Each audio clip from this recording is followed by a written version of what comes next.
ভারতের একটি পিঁপড়াও ঢুকবে না বাংলাদেশে। ডক্টর ইউনূস আমাদের সাথে আছেন। সম্প্রতি বিএসএফকে উদ্দেশ্য করে এভাবেই হুঙ্কার ছেড়েছে সীমান্তের অকুতভয় বাংলাদেশিরা। বিগত কয়েক সপ্তাহ ধরে বিভিন্ন সীমান্ত দিয়ে ভারতীয় মুসলিমদের বাংলাদেশে পুশিং করছে বিএসএফ। যদিও তাদের দাবি এরা সবাই বাংলাদেশি এবং ভারতে অবৈধ অনুপ্রবেশকারী। তবে খোঁজ নিয়ে জানা গিয়েছে বাংলাদেশে ধাক্কা দিয়ে ঢুকিয়ে দেওয়া বেশিরভাগ মানুষই আসামের নাগরিক। বিএসএফ এর এই ঘৃণ্য চক্রান্তের বিরুদ্ধে এবার রুখে দাঁড়াচ্ছেন সীমান্তের জনগণ। আর সেক্ষেত্রে তাদের ভরসার নাম প্রধান উপদেষ্টা ডক্টর মোহাম্মদ ইউনূস। এদিকে ভারতীয় বর্ডার দিয়ে পাগল বেশি ঢুকে পড়ছে অনেকেই। তারা কি আসলেই পাগল নাকি ভারতের গোয়েন্দা সংস্থার এজেন্ট, সেই প্রশ্ন রাখছেন অনেকে। আসলে পুশিংকে কেন্দ্র করে ঠিক কি ঘটছে সীমান্তবর্তী এলাকায়, সেই সব কিছুর বিস্তারিত থাকছে ট্রেন্ডস নামের আজকের এই ভিডিওতে। বিগত কয়েক মাস ধরে সীমান্তে নজিরবিহীন সাহস দেখাচ্ছে বিজেপি এবং সাধারণ জনগণ। যেখানেই বিএসএফ তাদের চক্রান্ত শুরু করে সেখানেই বিজেপির সাথে ঢাল হয়ে দাঁড়ায় সীমান্তবর্তী মানুষেরা। তাদের এই সাহসের মূল কারণ অবশ্য প্রধান উপদেষ্টা ডক্টর মোহাম্মদ ইউনূস। তিনি সবাইকে শিখিয়েছেন কিভাবে মেরুদণ্ড সোজা করে প্রতিবাদ করতে হয়। সাম্প্রতিক সময় দেশের বিভিন্ন সীমান্ত দিয়ে পুশিংয়ের পরিমাণ বাড়িয়ে দিয়েছে বিএসএফ। বিভিন্ন স্থানীয় বিরুদ্ধে আওয়াজ তুলছে স্থানীয় জনগণ। সোশ্যাল মিডিয়াতে ছড়িয়ে পড়া সাম্প্রতিক এই ভিডিওতে দেখা যায় বিএসএফ এর পুশিংয়ের চেষ্টাকালে সীমান্তের বাংলাদেশিরা হুঙ্কার দিয়ে বলছেন, ভারত থেকে একটা পিঁপড়াও ঢুকবে না, আগের দিন শেষ, এখন ডক্টর ইউনূস আমাদের সাথে আছেন। আরেকজন ব্যক্তি বিএসএফ কে উদ্দেশ্য করে বলছেন, সাহস থাকলে শুট করে দেখ। এইসব হুঁশিয়ারি শুনেই সেখান থেকে পালিয়ে যায় বিএসএফ। সম্প্রতি কুড়িগ্রামের রৌমারীর চান্দারচর সীমান্তের কাছ দিয়ে ভারতের আসাম রাজ্যের সাহাপাড়া বিওপির বিএসএফ কিছু নাগরিকদের ধরে এনে পুশিংয়ের চেষ্টা করে। এ সময় এ দৃশ্য দেখে বাংলাদেশের সীমান্তবর্তী এলাকাবাসী চিৎকার শুরু করে। পরে আর পুশিং করতে না পেরে ককটেল বিস্ফোরণ করে ওই নাগরিকদের নিয়ে চলে যায় বিএসএফ। সীমান্তের মানুষ যেন ভিডিও করতে না পারে সে কারণে সন্ধ্যার পর বিএসএফ সীমান্তের আলো নিভিয়ে দেয়। গত সপ্তাহে ভারতীয় বিএসএফ একজন মানসিক ভারসাম্যহীন যুবককে জোরপূর্বক বাংলাদেশে ঠেলে দেওয়ার চেষ্টা করছিল।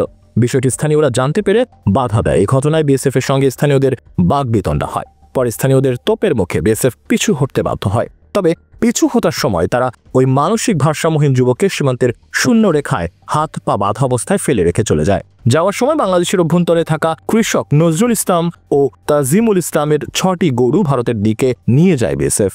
এর আগে বছরের শুরুতে মরলে মরে যাব, শহীদ হয়ে যাব, একজন বিজিবির গায়ে হাত দিলে আমরা রক্ত দিয়ে দেব, এরকম হুঙ্কার দিয়ে নিরস্ত্র চাঁপাইনবাবগঞ্জবাসী ঝাঁপিয়ে পড়েছিল ভারতের বিএসএফ এর উপর। ভারত হয়তো ভুলে যাচ্ছে বাংলাদেশের সীমান্তরক্ষী বাহিনী এখন আর আগের মতো পীর দেখায় না, সাহসের সাথে বুক সামনে এগিয়ে দেয়। এমনকি প্রয়োজনে পায়ের তলায়ও রাখতে পারে সীমানা লঙ্ঘন করা বিএসএফকে। সাম্প্রতিক ভাইরাল এক ভিডিওতে দেখা যায় নিজেকে রক্ষা করতে দুই বিএসএফ সদস্য বাংলাদেশ সীমান্তের অতন্ত্র প্রহরী বর্ডার গার্ড বাংলাদেশের দুই সদস্যের সঙ্গে ধস্তাধস্তি করছে। এক পর্যায়ে বিএসএফ এর ওই দুই সদস্য মাটিতে পড়ে যায়। তারপর বিজিবি সদস্যদের পা ধরে কাকুতি মিনতি করে ওই বিএসএফ সদস্য।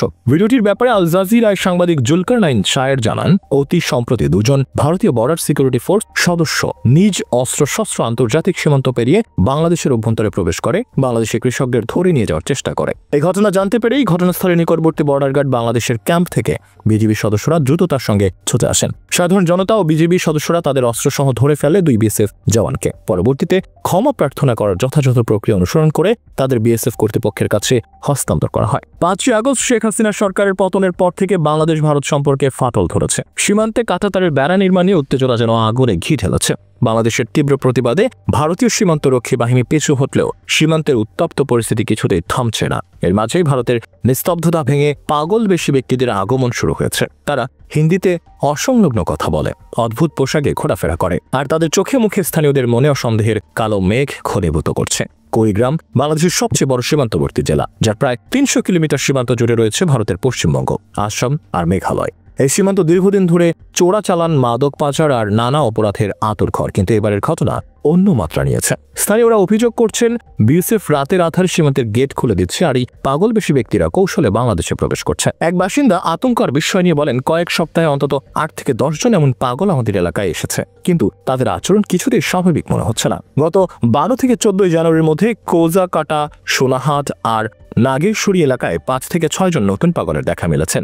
ঘন কুয়াশার আড়ালে তারা সীমান্ত পেরিয়ে আসছে বিজিবির চোখ ফাঁকি দিয়ে। স্থানীয়রা বলছেন এদের গতিবিধি অস্বাভাবিক। কেউ কেউ হিন্দিতে চিৎকার করে, কেউ অদ্ভুত পোশাকে গ্রামের পথে ঘুরে বেড়ায়। তাদের চোখে এক অজানা উদ্দেশ্যের ছায়া যেন ঝিলিক দেয়। এরা কি সত্যি মানসিক রোগী, নাকি এদের পেছনে লুকিয়ে আছে কোনো গোপন পরিকল্পনা? বিশেষজ্ঞদের মতে এই ঘটনা কেবল সীমান্ত উত্তেজনার একটি অংশ নয়, এর পেছনে থাকতে পারে আরো গভীর কোনো চক্রান্ত। এই ব্যক্তিদের ব্যবহৃত ভাষা, পোশাক আর আচরণ খতিয়ে দেখলে মনে হয় তারা সাধারণ পথচারী বা মানসিক রোগী নয়। কেউ কেউ বলছেন এটি হয়তো ভারতীয় গোয়েন্দা সংস্থা রয়ের কার্যক্রমের একটি অংশ, যার মাধ্যমে সীমান্ত এলাকায় অস্থিরতা ছড়ানোর চেষ্টা চলছে। কুড়িগ্রামের জেলা প্রশাসক এই রহস্যময় ঘটনার তদন্ত শুরু করেছেন। তিনি বলেছেন, বিষয়টি আমাদের নজরে এসেছে, আমরা তদন্ত করছি এবং প্রয়োজনীয় পদক্ষেপ নেব।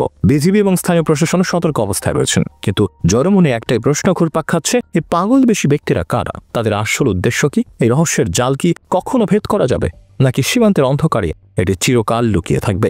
এদিকে সাম্প্রতিক সময় বাংলাদেশ সীমান্তে পুশিনের ঘটনা ব্যাপক হারে বাড়িয়ে দিয়েছে বিএসএফ। সীমান্তে পুশিন আসলে এমন একটা পদ্ধতি যেখানে সন্দেহজনক ব্যক্তিদের সীমান্তে নিয়ে গিয়ে অন্য দেশের সীমান্তে ঠেলে দেওয়া হয়ে থাকে।